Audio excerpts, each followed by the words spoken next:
تعالوا اقول لكم ازاي نعمل من اقل كميه لبن جبنه فلاحي قريش لرمضان، للسحور بتاع رمضان. يلا كل سنه وانتم طيبين، ما تنسوش اللايك والشير، واللي مش عامل متابعه يعملوا متابعه. معايا 2 كيلو من الحليب، اهم حاجه اللي هو اللبن بتاعي اهم حاجه يكون كامل الدسم علشان يعمل معايا الجبنه تطلع معايا مظبوطه. هسيبه لمده يومين اتنين، حطيه في البرام لو موجود عندك، او مش موجود عندك برام انا عملته في الحله عشان اللي مش موجود عنده برام. هحطه لمده يومين اتنين، انا مش هحركه من مكانه، في مكان دافي. انا حطيته في الفرن بتاعي بس ايه، ما بدفيش الفرن ولا حاجه. قطع معايا بعد يومين اتنين عشان احنا في الشتاء، قعد معايا يومين اتنين كاملين.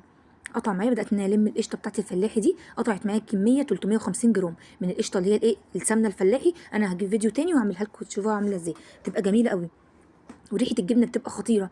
قطع معايا بقى خلاص، اللبن اهو جهز معايا خلاص. اعرف منين بقى كده بدات ان هي ايه تقطع معايا هي خلاص، قطع قطع جبنه كده. هبدا ان نجيب مصفى بقى وتصفيها فيها. انا عندي الشاشه بتاعتي، هتحطيها في شاشه، هتحطيها في مصفى، انا حاطه في شاشه. هصب بقى كل الجبن بتاعتي اللي معايا دي هحطها في الشاشه. الموجود عنده شاشه يحط في شاشه، مش موجود حطيها في مصفى عندك، بس اهم حاجه تكون ضيقه عشان ما ينزلش منها جبنه.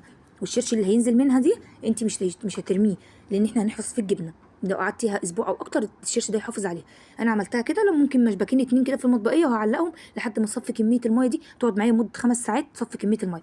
انا بعد ما صفت كميه الميه دورتها وعملتها دوريه كده عشان تدي شكل قطع الجبنه. احط عليها طبق او حاجه تقيله تقل من فوق بحيث ان هي تصفي كل كميه الميه. هي 4 5 ساعات معايا ظبطت معايا زي ما انتم شايفين، وبقت قطع كده وصفت كل كميه الميه اللي فيها. يلا لايك وشير عشان سحور رمضان الكل يعمل الجبنه الجميله قوي دي. الجبنه بتبقى خطيره حرفيا، فعلا بتبقى عامله زي القشطه، والريحه بتاعتها بتبقى جميله وحاجه نظيفه انت عاملاها في ايدك على ايدك في البيت. قشطه، هي عامله زي القشطه، الطعم بتاعها بيبقى جميل. انا حطيت عليها نص معلقه ملح صغيره، اللي عايز يزود كميه ملح بيزود كميه ملح، مش عايزه احط نص معلقه ملح في الشرش تظبط معاكي وتبقى جميله. اهي دي الكميه بتاعتي، قطعت معايا 600 جرام من الجبنه. ال 2 كيلو لبن عملوا معايا 600